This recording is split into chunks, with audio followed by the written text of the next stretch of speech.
સાહેબ બંદગી સાહેબ આપણા અધ્યાત્મ પુરુષોના જીવન સંદેશમાંથી એટલી બધી ગહેરાઈ આપણને જોવા મળે છે, એટલો બધો અનુભવનો મહાસાગર, અનંત મહાસાગર આપણને દ્રષ્ટિગોચર થાય છે કે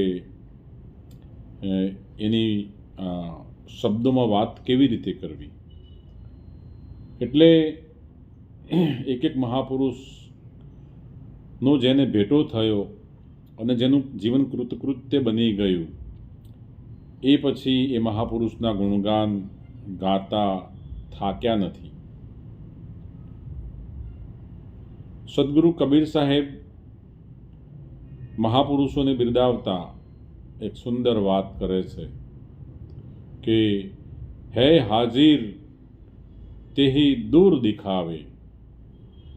હે હાજીર અને દૂર દિખાવે એટલે સમીપ છે, મોજૂદ છે, છતાંય અજ્ઞાનતાના કારણે આપણને દૂર ભાસે છે. દૂર કી બાત નિરાશી, આપણને જે દૂર દેખાય છે, સમીપનું આપણને અહેસાસ નથી. એટલે જ્યાં દૂર દેખાય છે ત્યાં દૂર દોડતા દોડતા દોડતા થાકી જવાય છે. કસ્તુરી મૃગકી નાભી બસત હૈ, બંધ બંધ ફિરે ઉદાસી, ત્યાં ઉદાસ નિરાશા છે.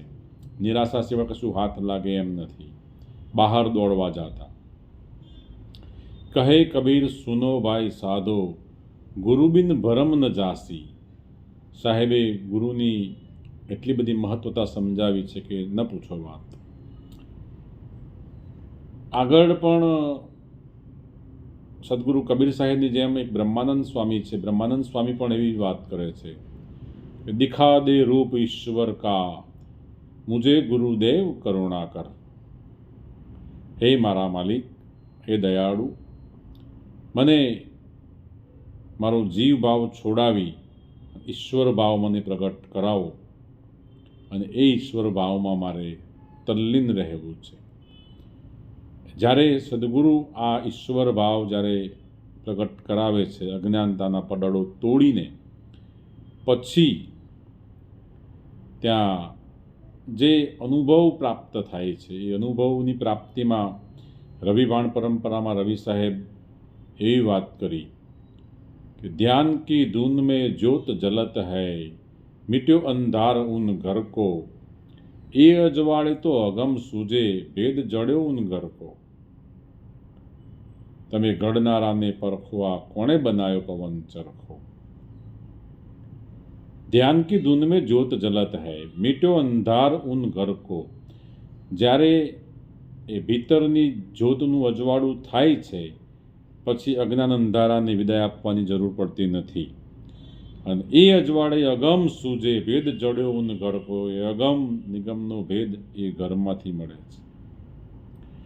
રવિ સાહેબ તો બીજી એક એમની વાણીમાં પણ કહી ચૂક્યા છે કે રુદિયા કમલમાં સખી હુઆ અજવાડા, તખત ત્રિવેણી પર જ્યોતું ખડી, અમને સંત રે સુહાગી મળ્યા આનંદ ઘડી. મારા સંત રવિ સાહેબ, ભાણ સાહેબ મને જ્યારે ભેટ્યા, અને એ ભેટ્યાની જે આનંદની જે ઘડી, આનંદની જે ક્ષણ હતી, એ આનંદની અનુભૂતિ રવિ સાહેબ શબ્દોમાં આપણને સમજાવવા માટે, આપણો વિશ્વાસ પેદા કરવા માટે વર્ણવે છે. રવિ સાહેબ આગળ એવું કહે છે કે ગોકુળ જોયું, વનરાવન જોયું, મેં તો જોયું જગન્નાથને કાશી.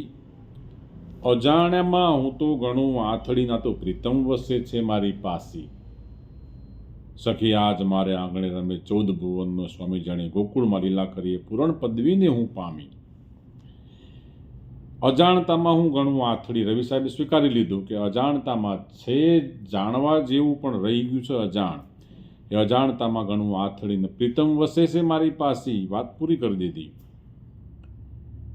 એમણે બીજી એક વાણીમાં એવું પણ કીધું છે કે સખી પિયું મળ્યાના પારખાયની કાયા કઈ બતલાવે, સખી અરસ પરસ અંગ હોઈ રહ્યા, એને ખલકમાં કોણ ખાલે. ખલકમાં અલક, એને ખાડી શકાય નહીં. સખી કુંવારી રમે ઢીંગલે પોતીએ, એ તો મેરમને શું જાણે. જ્યારે દીકરી નાની કુંવારી હોય ને ત્યારે ઢીંગલા ઢીંગલીના ખેલ રમતી હોય, ઢીંગલો બનાવે, ઢીંગલી બનાવે, પછી એને પરણાવે. પણ જ્યારે સ્વયં પોતે પરણીને જ્યારે પિયુના ઘેરે જવાનું થાય પછી પેલા ઢીંગલા ઢીંગલીના ખેલ છૂટી જાય અને એ ખેલ એ પછી છોડવા પડે ને છૂટી જાય. કેટલી સુંદર વાત છે સાહેબ. આપણને પણ જ્યારે સદગુરુના ચરણમાં ગયા અને આ જ્યારે આપણને અનુભવ થાય પછી આપણા ઢીંગલા ઢીંગલીના ખેલ મટી જાય. सकल दुनिया में है पूर्ण, सुना में नाम, सुना में रूप ईश्वर का. सकल दुनिया में है पूर्ण, सुना में रूप ईश्वर का. वो ब्रह्मानंद बिन देखे मिटे नहीं भरमना मेरी.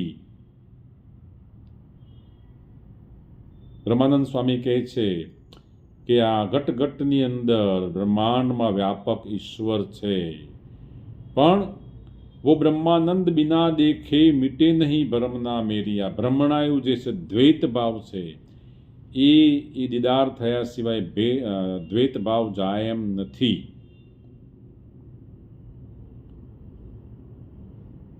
કબીર સાહેબે પણ કીધું, जीवत होए दया सतगुरु की घट में ज्ञान प्रकाशा. कहत कबीर मुक्ति तुम लेवो जीवत ही धर्मदासा. એ ધર્મદાસ, તમે જીવતે જીવ મુક્તિ સમજી લો. મુક્તિ મેળવવાની નથી, મુક્તિ સમજી લેવાની છે. મોહે પિયા મિલે સત જ્ઞાની, ऐसी पिया कबहू नहीं देखा मैं. દેખત સુરત લુભાની, મોહે પિયા મિલે સત જ્ઞાની. સાહેબે આ વાત કરી છે. જ્યારે પ્રાપ્તિ થઈ ત્યારે પ્રાપ્તિના આનંદમાં એ બોલી ઉઠ્યા છે, રણકી ઉઠ્યા છે. અને સદગુરુ કબીર સાહેબ તો છેલ્લે એવું કહે છે, ધર્મદાસ પટ ખોલ દેખો તત્વ મેં નહીં તત્વ હૈ. કહે કબીર સુનો ભાઈ, કહે કબીર નહીં તત્વ દર્શે તો આવાગમન નિવારીએ. તત્વ મેં નહીં તત્વ હૈ. આ તત્વમાં ભીતરમાં ચૈતન્યનું રૂપે નિહિ તત્વ છે. એ નિહિ તત્વ આપણે બધા જ બૂમો પાડીએ છીએ, પણ દ્રષ્ટિ પડતા જ પાછું દ્વૈત ઊભું થઈ જાય છે. અંદરથી અણુ ઊભો થાય છે જ. એ અણુ ઊભો ન થાય એટલા માટે એક મહાપુરુષોની વાત પર વિશ્વાસ રાખીને એના પર ચાલવું પડે. અને એવી જ્યારે આપણને જુક્તિ મહાપુરુષ બતાવે ત્યારે એના આપણે ખાલ પડાવું, મારા શરીરની સોનેરી રંગ ચડાવું, મોજડી સીવડાવીને મારા ગુરુને પહેરાવું તો એ ગુરુના ગુણના તોલે ના આવું. ધન ગુરુ દેવા ધન ગુરુ દાતા મેરા, સદગુરુએ શબ્દ સુણાયો. કયો શબ્દ? એક શબ્દ ગુરુદેવ કા તાકા અનંત વિચાર થકે મુનિવર પંડિત આપે વેદ ન પાવે પાર.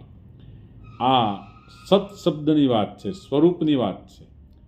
અને એ શબ્દ 52 અક્ષરમાં બોલવામાં આવતો નથી, એ શબ્દની વાત છે. અને પછી ત્યાં પુનઃ પાછા બ્રહ્માનંદ સ્વામી, ऐसी करी गुरुदेव दया मेरा मोह का बंधन तोड़ दिया. है कोई शेष महेश गणेश रटे, કોઈ પૂજત પૈર पैगंबर को. બે પંથની વાત કરી. કોઈ શેષ મહેશ ગણેશ રટે, કોઈ પૂજે પીર पैगंबर को. सब पंथ ग्रंथ छुड़ा करके ईश्वर में मन जोड़ दिया. ऐसे करी गुरुदेव दया मेरा मोह का बंधन तोड़ दिया. એવા મને સત્પુરુષ પરમાત્માનો અંશ, એવા મને સદગુરુ મળ્યા અને અમારા બંધનો તોડ્યા.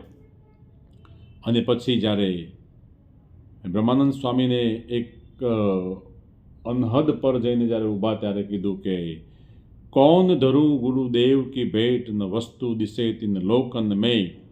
ब्रह्मानंद समान न होय कभी, मोहेधन माणिक लाख करोड़ दिया. મને કરોડોની સંપત્તિ, સત્સબદની સંપત્તિ મને આપી, અણમોલ સંપત્તિ મને આપી છે. એવા ગુરુને બાર વંદન છે. એટલે આ મારી વાતમાં આપણને પારખની સદગુરુ પ્રાપ્ત થાય તો એ સદગુરુની બલિહારીની વાત છે. સદગુરુ આપણને જે રાહ બતાવે છે એ રાહની વાત છે. અને સદગુરુ જ્યારે આપણને લક્ષ્ય પ્રાપ્તિ કરાવે તો એ લક્ષ્ય પર ઊભા રહીને મેં વિલંબો ત્યાં જે કોઈ વિલંબે એનો આવાગમન ટળી જાય, રવિ સાહેબે કીધું એ પદની એ અવસ્થાની પણ આ વાત છે.